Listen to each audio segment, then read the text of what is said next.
Joining me now is Sky News contributor Kosha Gada. Kosha, let's jump into the intensifying war of words between President Trump and President Zelensky, who has completely shifted from pledging to negotiate a peace deal. President Zelensky now says the end of the war is very, very far away, a statement that has seen a swift response from the White House.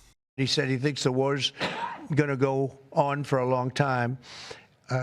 And he better not be right about that. That's all I'm saying. President Trump also wrote, "This is the worst statement that could have been made by Zelensky, and America will not put up with it for much longer." Kosha, Trump also pointed out in that statement that Keir Starmer's comments and comments from other European leaders who have pledged to support Ukraine, they've also said they can't do the job without the US. That's an important point that much of the media has missed. And I do wonder how that's going to happen with relations at this point.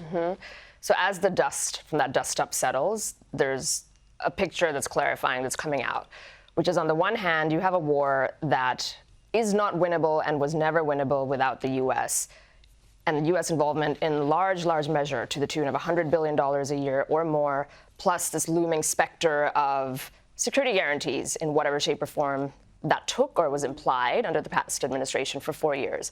And on the other hand, you have an election that took place, and Trump is a reflection of that election, which is that the American electorate has long time not been in favor of this. It is dropping like a stone, their support for the level of U.S. involvement, and Trump is reflecting that and personifying that. And it seems like President Zelensky has not caught up to that, like he hasn't updated his software yet in his mind. Maybe it's his own failing, maybe it's that he's just been in sort of the East Coast, West Coast bubbles whenever he visits and he doesn't understand the pulse of the American electorate. Surely he's advised better than that. This is what was astonishing to so many. It was astonishing to me. It was astonishing to a lot of pro-Ukrainian experts who've been commenting on this crisis for 3 years, that he seemed to think it was 2020 or 2022. He did not go into that meeting with any sort of appreciation of how the public mood has shifted, what Trump campaigned on, and this is not a position Trump has come to just in the last week. He campaigned on this. It should be crystal clear where the current administration stands. Absolutely. It's where he has stood previously, even before he entered political office. He has long time been against U.S. involvements. He's very much a non-interventionalist. Everybody knows this. To the point of advice, it almost sounds like to the contrary, he's been getting really bad advice because he met with Democrat senators before that meeting, like 1 hour before that infamous meeting. Bad move. And received advice from Mark Kelly and Murphy of Connecticut and others who seemed to have, they ran to their X feeds afterwards and presented little snippets where they were saying, we think it's a bad deal, it's reducing this to a business transaction, et cetera. So he seems to totally have misread how serious Trump and Vance are. These are not just words, and now there's reports that they're cutting off potentially all aid, humanitarian and military, so these stakes just got a lot higher for him. I think that is that pause is going to be the wake-up call that we need now, that if you actually do want to have any sort of meaningful, lasting peace, you have to come to the negotiation table with the willingness to negotiate. Otherwise, we're going to have another 3 years of this disastrous war. The destruction in Ukraine in particular is just heartbreaking. Now, Donald Trump, Kosha, also pointed out Keir Starmer's comments, and there's been a lot of commentary about those comments and that of other leaders who've pledged to stand by Ukraine. Let's have a listen to what Keir Starmer had to say. The UK is prepared to back this with boots on the ground and planes in the air. Together with others, Europe must do the heavy lifting. But to support peace in our continent and to succeed, this effort must have strong US backing. We're working with the US on this point after my meeting with President Trump last week.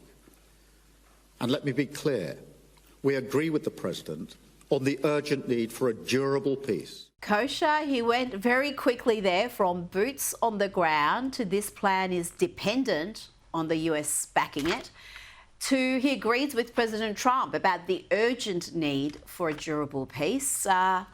How do you see that statement? Because people have listened to that first section about boots on the ground. The whole thing only goes for 30 seconds, and they seem to have disregarded the subsequent 20 seconds. And in this day and age of social media, you can just clip what you need and then engineer narratives around that. But it was funny for me because it reminded me of that great quote from the late and great Margaret Thatcher, whose seat he currently sits in, who said the problem with socialism is eventually you run out of other people's money. And he and all of Europe is kind of showing that not at a national level, but at a global level. It's easy for them to talk tough when it relies on spending American money and maybe American troops. You can add troops to that sentence in addition to money. And so they're all paper tigers. And this Ukraine thing is sort of a flashpoint in what Trump is trying to do in terms of recalibrating the European-U.S. alliance as it relates to defense more broadly. And this is just an accelerant, I think, to that endgame that he wants to get to. And we do hear a lot from the European countries about how much they're doing for Ukraine, how much money they're contributing, how strong their support is. Meanwhile, this is the reality. The EU imported Russian fossil fuels in the third year of the invasion. The amount that they imported surpassed the 18.7 billion of financial aid they sent to Ukraine in 2024. So, Kosha, on the one hand, they are providing some aid, none of them as much as the US, but they're also enriching Russia because their own energy policies are so broken that they have become reliant on Russia for their energy. That's such a great point because there's been a lot of focus on one side of the ledger, which is how much money the U.S. is spending versus them on defense, and there's some dispute around the number we've put into Ukraine. But the point is nobody disputes that the U.S. is carrying the lion's share of it. But the other side of the ledger, what you're showing, is fascinating too because if they really cared, they would, I don't know, Germany would turn back on their nuclear industry that they decimated for green and other reasons. That would be one way to weaken them, maybe buy more from the US, maybe cut other types of deals. They're not doing that, so it's all talk, little action, unless it's easy action, like sanctioning Russia or freezing some of their assets in the banking sector. They've done a little bit there, but not really much more. And unless Zelenskyy comes back to the table, I think you're just going to see this whole trend continue. And all this talk about the Trump administration is pro-Russia, pro-Putin, this absolute idiotic nonsense passing for analysis. Let's not forget, even in the first Trump term, he was in Europe telling Germany and other countries, do not become reliant on Russian energy. It is a weakness. And they laughed at him, Kosha. They did not heed that advice at all. And here we are, where they are emboldening, enriching the Putin regime at a time when they're saying that we stand with Ukraine. Great point. And so many of the things that Trump says, they age really well. When they come out of his mouth, people don't like them. He's a little bit coarse. He's a little bit rough around the edges. But they always age, and he always ends up being true. And that was something that was very prescient, as are many other things that he said. And on the flip side, a lot of these European leaders are not exactly sympathetic figures, certainly not Keir Starmer among the electorate, not Zelenskyy. A lot of people just don't like him personally in terms of his demeanor and the amount of travel he does, and he goes to awards shows and has rung the bell at the stock exchange. For fashion magazines. Yes, he's not a sympathetic figure. And on this side, they're trying to paint Trump as a stooge of Russia, and that whole thing has lost its potency. So that's not going to work anymore. No, I think it had a bit more credibility when they were running that entire Russian collusion hoax. Not credibility, that's the wrong word, but people were believing that hysteria. But since that's been completely debunked, it just sounds like desperation. And on Europe, here is some more sobering data. Again, Europeans, many of them feel that Ukraine should be getting more support. The polling shows that. You can see that there. But the polling also shows that they don't want that support to come for their country. As you can see there, even the countries with the highest percentage of people wanting greater support for Ukraine, Denmark there is at the top of the list. 66% think Ukraine deserves more support. But only 17% of Danes, Kosha, want Denmark to increase its support. It really just sums up this European virtue signalling where they talk a big game, but really even their own populations don't have the appetite for greater support.